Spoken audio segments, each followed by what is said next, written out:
Olá pessoal, tudo bom? É muito bom ter vocês aqui para juntos iniciarmos esse período de conhecimento e adaptação, acreditando que teremos boas experiências, né? Estou aqui para substituir o professor que não pôde continuar com vocês e acredito que nós, obedecendo os nossos critérios de eu ministrar a aula e vocês executarem as tarefas, nós vamos ter êxito em nossas ações, tá? Para quem não me conhece ainda, meu nome é Iomar, trabalho na área de filosofia no Quintela, estava nos terceiros, mas agora estou também com essa responsabilidade com vocês, tá?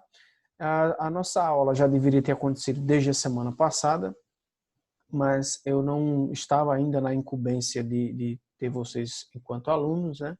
Então hoje, a nossa aula de hoje, que é assim, nós vamos correr um pouco, né? Eu vou ministrar a aula de hoje também já fazer e deixar com vocês a nossa tarefa, tá? Inclusive, eu estou deixando aqui com vocês o link da aula, que é essa aula no YouTube, e também estou deixando com vocês o link lá no Google Forms para vocês responderem algumas questões relativas a esse conteúdo que eu vou explicar aqui, tá bom, gente? Então, espero que nós tenhamos um bom convívio, tá? E dentro dos nossos limites, né, nós cumpramos o nosso papel, ok? O nosso primeiro conteúdo, assim, ainda não expresso no roteiro, né, mas eu queria falar sobre esse primeiro conteúdo, por ser o nosso primeiro contato. Eu gostaria de falar sobre a experiência filosófica e fazer uma abordagem moral e ética com ou através dessa experiência filosófica, tá bom, gente?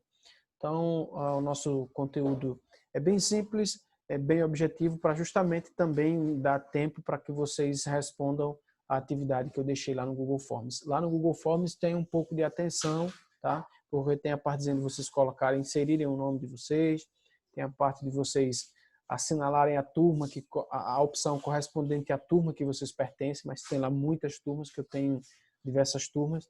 Então, vocês assinalam lá certinho, colocam o nome de vocês e em seguida, mais abaixo, vocês vão responder as questões referentes a esse conteúdo, tá? A experiência filosófica é um dos primeiros conteúdos da filosofia. E eu gosto de fazer essa abordagem moral e ética, porque principalmente para mim, né, no início da minha graduação em filosofia e também até no ensino médio, entender moral e ética e saber a diferença de moral e ética, né, de conceituar e de usar moral e ética era muito difícil. Então eu trago isso logo no início, para que vocês tenham essa facilidade, porque muitos conteúdos da filosofia, eles têm como pré-requisito saber a definição de moral e de ética, tá, gente? Então, o primeiro passo dessa experiência filosófica é um termo comum que nós ouvimos diversas pessoas falarem, né? Mas eu tenho a minha filosofia de vida. E todas elas, quando falam isso, elas fazem referência ao jeito que elas se comportam, ao jeito que elas conduzem a sua vida. E elas chamam esse jeito de filosofia de vida. Eu tenho a minha filosofia de vida, eu tenho o meu jeito de viver, eu tenho o meu jeito de ver as coisas, eu tenho o meu jeito de fazer as coisas. Então, qual que é a diferença entre filosofia de vida e filosofia? Existe diferença? Então, se filosofia de vida é o meu jeito de ser, a filosofia, professor, é algo tão, abre aspas, banal assim, algo tão comum, a ponto de que alguém que tem o seu estilo de vida, a sua filosofia de vida, já pratica a filosofia? Não, tá? Aqui vocês vão observar que existem duas coisas distintas. Uma coisa é a filosofia praticada na escola, essencialmente falando como pura, e outra coisa é o seu estilo de vida. Um fato é, existem pessoas padronizadas, existem pessoas que têm a sua filosofia de vida e existem pessoas que fazem filosofia. Eu faço essa divisão em 3 estágios, tá? Pessoas padronizadas, pessoas com filosofia de vida e pessoas que exercem e executam a própria filosofia. Esses 3 estágios, todos eles fazem referência à nossa mente, à nossa cognição. Uma pessoa padronizada é alguém que não consegue pensar fora da caixinha, é alguém que faz o que a sociedade... Não é o fato de fazer, tá? Ele é conduzido, ele é alienado de forma ou através da forma com que a sociedade lhe conduz.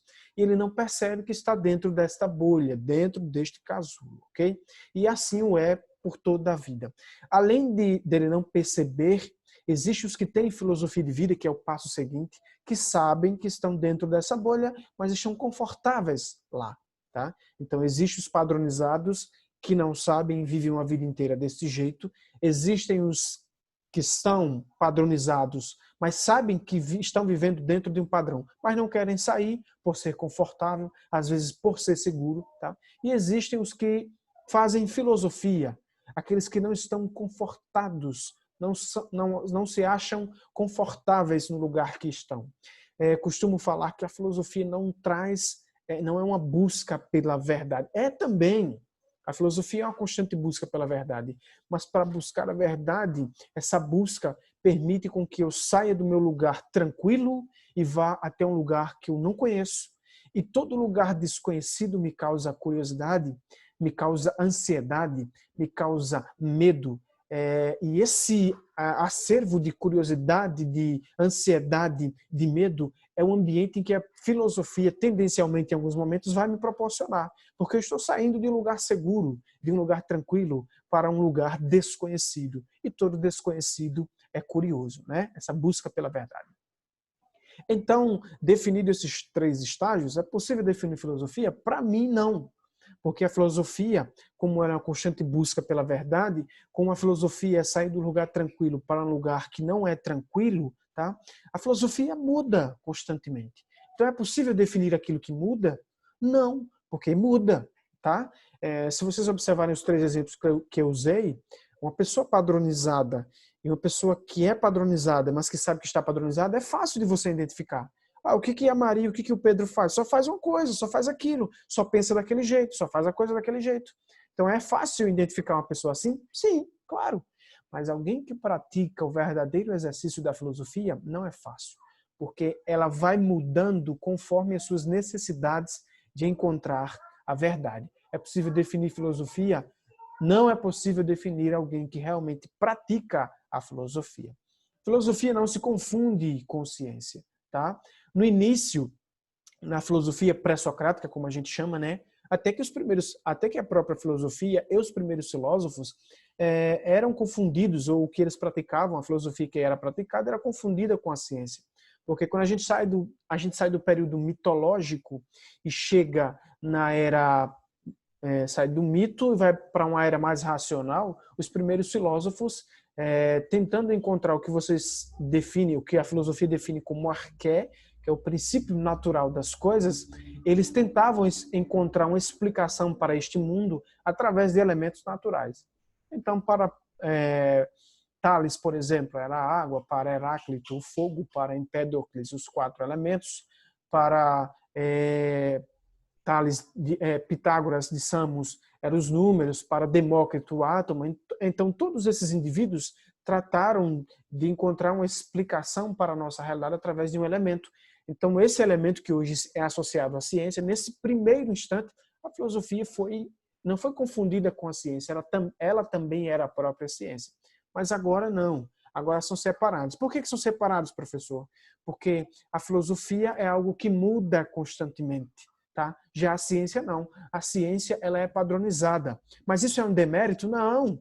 Ela necessita de uma padronização, porque a filosofia é racional e a racionalidade é padronizada. Tá? A ciência precisa deste padrão para definir muitas respostas para a nossa atual conjuntura, por exemplo. Tá? A gente está aqui e nós estamos agora em meio a uma pandemia e necessitando de uma resposta, de uma vacina, de um método que combata o vírus. E então a ciência, na tentativa de encontrar esse método, obviamente ela estuda o vírus e tendencialmente ela precisa de uma padronização no que se refere ao conhecimento desse vírus. Já a filosofia ela não é padronizada, tá? Ela muda constantemente. Então existem algumas partes que fazem parte, que compõem, melhor dizendo, o que a gente chama de o processo de filosofar. O processo de filosofar ele é dividido em 3 partes, tá? A parte radical, a parte rigorosa e a parte de conjunto. Tá? A parte radical, se vocês observarem, a gente está falando em reflexão. Tá? Quando você vai refletir sobre algo, você tendencialmente pensa naquilo como um todo. Então, esse pensar aquela coisa como um todo, eu chamo de radical. Mas todo o todo, tá? Toda essa coisa que eu chamo de todo, toda a minha reflexão que analisa algo como um todo, também vai perceber que esse todo ele é formado por pequenas partes. Então, essas pequenas partes eu chamo de rigorosa, tá? Então, radical é o todo e a parte rigorosa são as pequenas partes, tá? E a última instância, que é essa questão do conjunto, né? É uma reflexão de conjunto. O que é a reflexão de conjunto?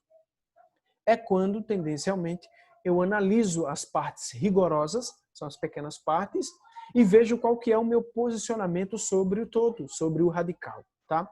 Um exemplo dessa prática, vou colocar isso em prática agora, e vocês, obviamente, vão perceber. Um exemplo desta prática Sócrates fez, porque a reflexão filosófica é um exercício criado por Sócrates. Tá? E aí Sócrates, quando ele, por exemplo, escreve ou cita, né, o seguinte pensamento: só sei que nada sei. Nesta frase está explícito ou está aplicado a reflexão filosófica nessas três etapas. Sócrates, ele analisa todo o conhecimento existente no mundo, tá? Então, o que esse todo o conhecimento seria a parte radical.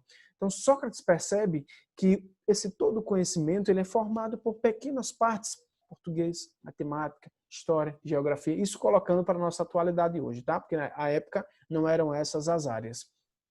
E aí depois, na análise de conjunto, Sócrates percebe que ele pouco sabia das partes rigorosas, e as partes rigorosas é quem compõe a parte radical. Ou seja, Sócrates disse: só sei que não sei tudo o que deveria saber, porque ele analisou o radical como sendo todo o conhecimento, a parte rigorosa como sendo as partes que compõem esse radical, e ele disse, na análise de conjunto, que sabia pouco sobre o radical.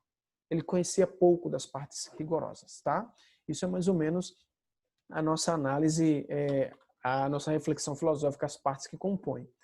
E, para finalizar, quero fazer uma abordagem moral e ética, já que a gente está falando em reflexão filosófica, e toda reflexão ela é baseada em uma moral, em princípio moral e ético, né?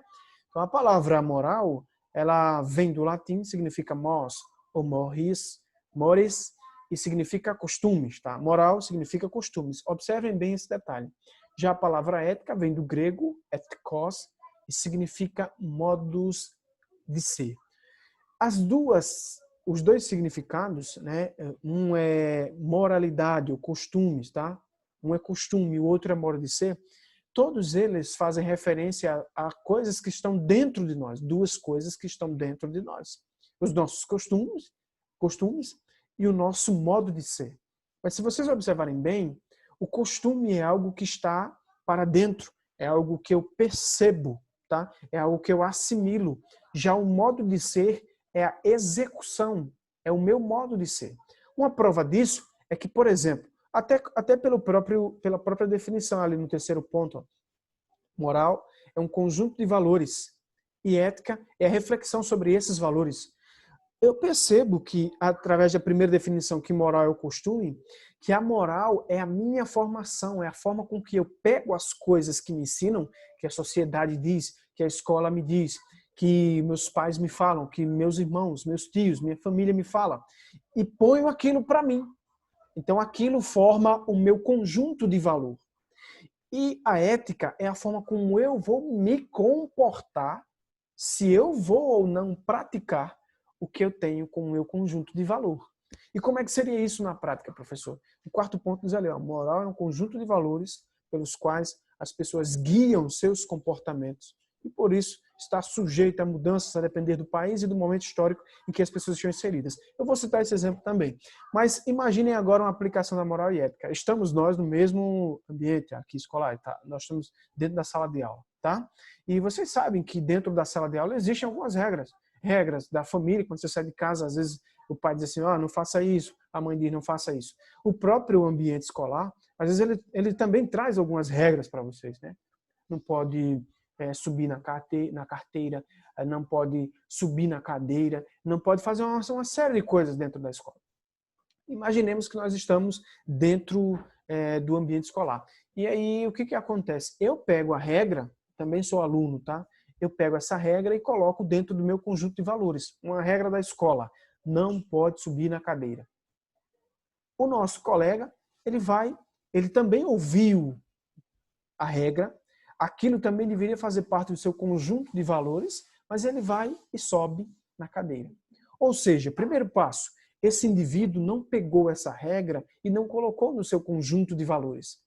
E o segundo passo é como nós vamos analisar essa questão do indivíduo, já que a reflexão, a ética, é a reflexão sobre o valor do indivíduo. Nós vamos analisar da seguinte forma: eu sou um indivíduo moral, porque eu não subi na cadeira. Mas como nós vamos analisar a ação do indivíduo? Nós vamos afirmar que esse indivíduo não é que ele foi imoral, ele foi antiético, porque ele não obedeceu o princípio ético, já que a ética é a minha reflexão sobre o valor dos outros, ok? É um modelo de que, às vezes, a moral ela pode ser alterada, porque a moral é um conjunto de valores, e todo conjunto de valores é formado por crenças, ritos, né?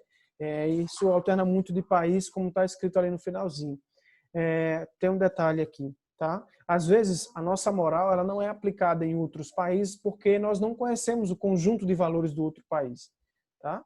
E aí pode acontecer de você chegar em outro lugar, em outro país, e você ser taxado como antiético, porque as pessoas de lá vão analisar a sua prática. Então, quando eu analiso a prática, eu falo se é ético ou antiético, tá? E não que é imoral, tá? E nesse contexto, obviamente, como eu não sei o conjunto de valores dos outros, tendencialmente eu não tenho como obedecer. Se eu não tenho como obedecer, eu serei taxado como antiético, tá? Pessoal, foi um enorme prazer ter vocês aqui, tá? A aula hoje foi um pouquinho corrida porque vocês têm a atividade para fazer agora, mas desde já um grande abraço e nas próximas semanas nós estaremos juntos aqui, tá bom? Valeu!